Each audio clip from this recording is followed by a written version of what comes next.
Hello दोस्तों, स्वागत है आपका हमारे इस चैनल द स्टडी यहाँ पर। अपने हिंदी की क्लासेस को आगे बढ़ाते हुए आज हम आपको हिंदी की 16वीं क्लास पढ़ाएंगे। जैसा कि पिछली 15 क्लासेस हम आपको दे चुके हैं और ये हमारी 16वीं क्लास होने वाली है। अब बस आपका 2 दिन और एग्जाम बचा है, 30, 31 और बाकी 3 दिन के जो एग्जाम थे इधर आपका 23, 24, 25 वो तो हो ही चुका है। अब 2 दिन और एग्जाम है, तो जो जिनका 2 दिन एग्जाम यानी कि 30, 31 को जिनका एग्जाम है वो भी अब वीडियो को आगे देखते रहें। इंपॉर्टेंट होने वाले हैं सारे, और जिनका नहीं भी है या जो नहीं भी भरे हैं या जिनका पेपर हो चुका है वो भी देखते रहें, क्योंकि ये जीके जीएस हिंदी पढ़ा रहा हूँ मैं, वो ये सारे जो है इंपॉर्टेंट हैं आगे के लिए भी। कोई भी एग्जाम हो, पेट हो, रेलवे हो, कोई भी एग्जाम हो, आ सकता है किसी में भी। तो चलिए दोस्तों शुरू करते हैं वीडियो बिना लेट किए। पहला क्वेश्चन है, कांकल वर्ड कौन सा है? या, सा, हा, ड़ा। पूछा क्या? कांकल वर्ड। तो कांकल वर्ड जो है दोस्तों वो होगा हा। Option number C is the right answer. ये है कांकल वर्ड। नेक्स्ट क्वेश्चन है, शुद्ध वर्तनी वाले शब्द का चयन कीजिए। अंत्याक्षरी, पूजनीय, तदुपरांत कवित्री। तो उसमें पूछा गया शुद्ध वर्तनी वाले शब्दों का चयन कीजिए, तो वो होगा दोस्तों कवित्री। Option number D is the right answer. Next question है, प्रयोग की दृष्टि से सर्वनाम के कितने भेद हैं? 8, 5, 4, 6। प्रयोग की दृष्टि से सर्वनाम के कितने भेद हैं? तो प्रयोग की दृष्टि से सर्वनाम के 6 भेद हैं। Option number D is the right answer. Next question, तेज चला हूं दोस्तों क्योंकि अब आपका एग्जाम बहुत नजदीक आ चुका है, तो जितना ज्यादा हम आपको क्वेश्चन दे पाएंगे उतना ही हम लोगों को अच्छा लगेगा। तो चलिए दोस्तों चौथा क्वेश्चन है, विद्वान व्यक्ति पूज्य होते हैं, इसमें प्रयुक्त विशेषण है। विद्वान व्यक्ति पूज्य होते हैं, सार्वनामिक विशेषण, गुणवाचक, संख्यावाचक, परिमाण बोधक विशेषण। तो इसमें जो होगा दोस्तों वो होगा गुणवाचक विशेषण, क्योंकि विद्वान व्यक्ति क्या होते हैं? पूज्य होते हैं, तो उनकी गुण बताएगा, उनका गुण बताएगा। तो option number B is the right answer. Next question है, अग्नि परीक्षा किस रचनाकार की कृति है? कौटिल्य, प्रेमचंद, चतुर्सेन, आचार्य तुलसी। अग्नि परीक्षा, तो अग्नि परीक्षा जो है दोस्तों वो आचार्य तुलसी जी की कृति है। Option number D is the right answer.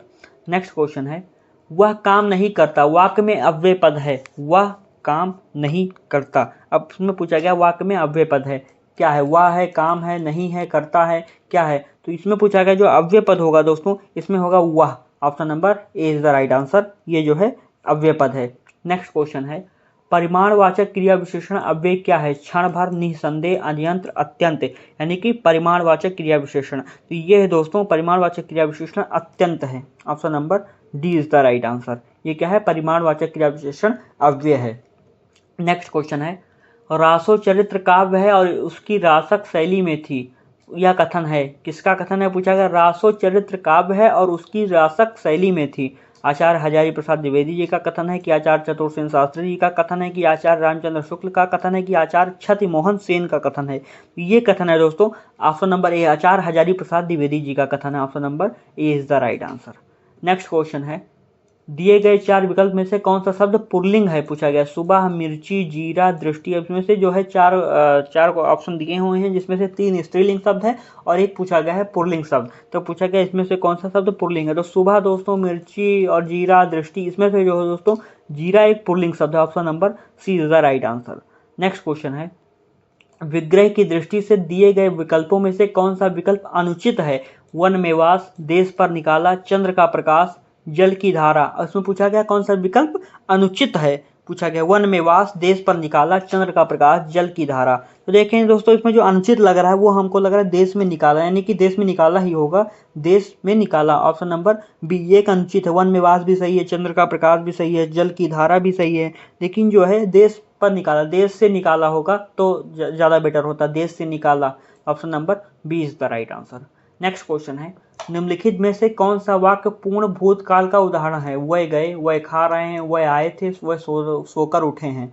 क्या पूछा गया? पूर्ण भूतकाल का उदाहरण। तो पूर्ण भूतकाल का उदाहरण होगा वह आए थे। Option number C is the right answer. वह आए थे, ये पूर्ण भूतकाल का उदाहरण। Option number C is the right answer. Next question है, निम्नलिखित में से कौन सा भाववाच्य का उदाहरण है?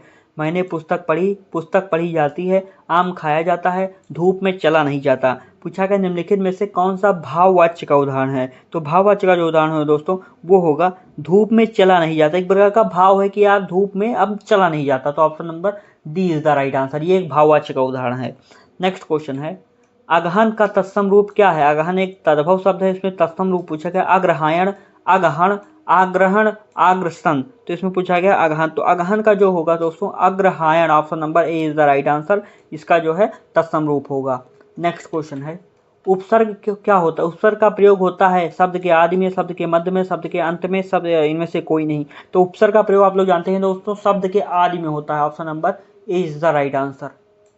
और शब्द के अंत में जिसका प्रयोग होता है उसे प्रत्यय कहते हैं। ऑप्शन नंबर सी को जो है इसका जो होगा वो प्रत्यय होगा इसमें। और इसका जो उपसर्ग का प्रयोग होता है वो शब्द के आदि में होता है। Option number A is the right answer. Next question है, इसमें शत्रु का पर्यायवाची कौन सा नहीं है? आई, अरि, रिपु, बैरी। पूछा गया शत्रु का पर्यायवाची नहीं है, तो इसका जो होगा दोस्तों अरि होगा, रिपु होगा, बैरी भी शत्रु का पर्यायवाची। लेकिन अहि, अहि जानते हैं किसका पर्यायवाची? अहि होगा सर्प का पर्यायवाची। सर्प, सांप, अहि, ये नाग, ये सब जो है सांप का पर्यायवाची। Option number A is the right answer, क्योंकि ये जो है शत्रु का पर्यायवाची नहीं है। नेक्स्ट क्वेश्चन है, ऐसी जीविका जिसका कुछ ठीक ठिकाना ना हो के लिए एक शब्द है। ऐसी जीविका जिसका कुछ ठीक ठिकाना ना हो। आकाश कुसुम, आकाश वृत्ति, आकाश सलिल, आकाश फल। क्या पूछा गया? ऐसी जीविका जिसका कुछ ठीक ठिकाना ना हो, जिसके लिए एक शब्द बताना है, तो उसका होगा दोस्तों आकाश वृत्ति। Option number B is the right answer, आकाश वृत्ति। नेक्स्ट क्वेश्चन है, छात्रावास में कौन सी संधि है? छात्रावास में कौन सी संधि है? सही विकल्प चुने। दीर्घ, गुण, वृद्धि, अयाधि। इसमें दोस्तों छात्रावास में छात्र धन आवास, छात्रावास का जो संधि विच्छेद होगा तो इसमें जो है दीर्घ संधि। Option number A is the right answer, दीर्घ संधि है। नेक्स्ट क्वेश्चन है, यह पुस्तक भी बिक गई, यह पुस्तक भी हाथों हाथ बिक गई, यानी कि वाक्य में कोष्ठक पद में कौन सा समास है? यानी कि हाथों हाथ में कौन सा समास है? वही भाव समास है, तत्पुरुष समास है, इंद्र कर्मधारय समास है। तो इसमें पूछा गया कौन सा समास है? तो इसमें जो समास होगा दोस्तों वो अव्ययी भाव समास होगा। ऑप्शन नंबर ए, अव्ययी भाव समास होगा। नेक्स्ट क्वेश्चन है, भगवान तुम्हारा भला करे वाक्य है कौन सा वाक्य? प्रश्नवाचक है, आदेशवाचक है, इच्छावाचक है, संकेतवाचक है। तो इसमें दोस्तों देखेंगे भगवान तुम्हारा भला करे, जब आए भगवान तुम्हारा भला करे, ऐसा भगवान करे, या ईश्वर की महिमा से तुम ये हो जाओ, तो इसमें जो है इच्छा जब आ रही है, देखेंगे जब इसको पढ़ेंगे भगवान तुम्हारा भला करे, तो अब एक इच्छा प्रकट हो रही है। यहाँ पर जाहिर सी बात है इच्छावाचक वाक्य होगा। Option number C is the right answer. Next question है, इनमें से अशुद्ध वाक्य कौन सा है? साफ प्रमाण उत्तर दीजिए। शीला ने मोतियों की एक माला खरीदी, मुझसे यह काम संभव नहीं है, मैंने अभी बाजार जाना है। इसमें पूछा गया है अशुद्ध वाक्य, सुनिए।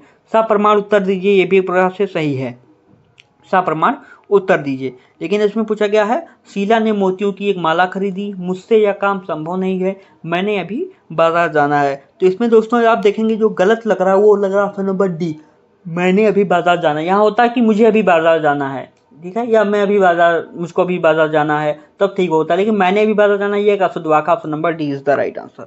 नेक्स्ट क्वेश्चन है, दिए गए विकल्पों में से सही का चयन कर रिक्त स्थान भरें। जम्मू कश्मीर उत्तर भारत का एक ऐसा राज्य है जहां पर्यटन की संभावनाएं बहुत ही प्रबल हैं, सुहानी हैं, अमल हैं, सफल हैं। अब उसमें जहां पर्यटन की बात आएगी दोस्तों, वहां पूछा गया क्या लगेगा? प्रबल लगेगा, सुहानी लगेगा, अमल लगेगा, सफल लगेगा? तो यहाँ पर लगेगा दोस्तों प्रबल है, क्योंकि वहाँ जो है पर्यटन की संभावनाएं बहुत ही प्रबल हैं। Option number A is the right answer, यानी कि बहुत ही ज्यादा है। नेक्स्ट क्वेश्चन है, संचारी भावों की संख्या कितनी मानी गई है? 30, 31, 32, 33 संचारी भावों की संख्या। तो संचारी भावों की जो संख्या मानी गई दोस्तों वो मानी गई है ऑप्शन नंबर डी, 33 मानी गई है, 33। नेक्स्ट क्वेश्चन है, कुरुक्षेत्र कविता में मुख्य रस कौन सा है? वीर, श्रृंगार, करुण, वात्सल।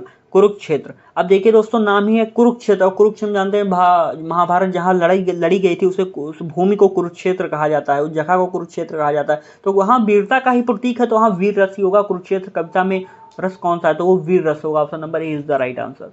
नेक्स्ट क्वेश्चन है, कुंडलिया छंद में कितने चरण होते हैं? 10, 6, 3 और जो है 4। पूछा गया कुंडलिया छंद में कितने चरण होते हैं? तो दोस्तों कुंडलिया छंद में जो होते हैं वो 6 चरण होते हैं। ऑप्शन नंबर बी, यानी कि 6 चरण होते हैं, 6 चरण होते हैं कुंडलिया छंद में। नेक्स्ट और आखिरी क्वेश्चन है दोस्तों, अति कटु वचन कहती मानहु लोन जरे पर देई। इस पंक्ति में कौन सा अलंकार है? श्लेष अलंकार है, विभावना है, यमक है, उत्प्रेक्षा है। अति कटु वचन कहती मानहु लोन जरे पर देई, इस पंक्ति में कौन सा अलंकार है? तो इसमें दोस्तों जब इसको पढ़ेंगे तो इसमें जब अलंकार जानेंगे आप दोस्तों, तो इसमें जो अलंकार है वो है उत्प्रेक्षा अलंकार। ऑप्शन नंबर डी, अति कटु वचन कहती का मानहु लोन जरे पर देई, इसमें जो है उत्प्रेक्षा अलंकार है। Option number D is the right answer. तो दोस्तों ये थे हमारे 25 MCQ क्वेश्चंस हिंदी के एक और वीडियो के साथ। और ऐसे ही हमारी वीडियो चलती रहेंगी 31 अगस्त तक। मैंने आपको बताया, तो 31 अगस्त तक मैं आपको वीडियो देता रहूँगा, क्योंकि 31 यानी कि 31 अगस्त को आपका लास्ट एग्ज़ाम है यूपीपी का, और इधर आपका बस यहीं से आपका सफ़र ख़त्म ही होने वाला है यूपीपी एग्ज़ाम का। और इस समय में कम से कम आपको 50-60 वीडियो इस यूपीपी एग्ज़ाम से रिलेटेड मैं आपको दे ही चुका हूँ। सारे इंपॉर्टेंट क्वेश्चन से मैं आपको पहले ही बताया था दोस्तों कि सारे इंपॉर्टेंट क्वेश्चन होने वाले हैं, और मैंने देखा भी है कई सारे 23, 24, 25 एग्ज़ाम के पेपर मैंने देखा भी है, और कई सारे क्वेश्चंस हमारे जो है द स्टडी नामा चैनल से रिलेट खाते हैं। जितने मैंने क्वेश्चन बताए हैं, कहीं ना कहीं क्वेश्चन वो फंसा ज़रूर है। तो ऐसे ही 30-31 को भी फंसेगा। तो आपसे उम्मीद है कि आप ये वीडियो पूरा देखें, और हमारी जितनी भी सीरीज चल चुकी हैं वो सारे सीरीज आप ज़रूर देख लें। दोस्तों आशा करता हूँ आपको वीडियो पसंद आई होगी, और वीडियो के अंत तक बने रहने के लिए आपका बहुत बहुत धन्यवाद।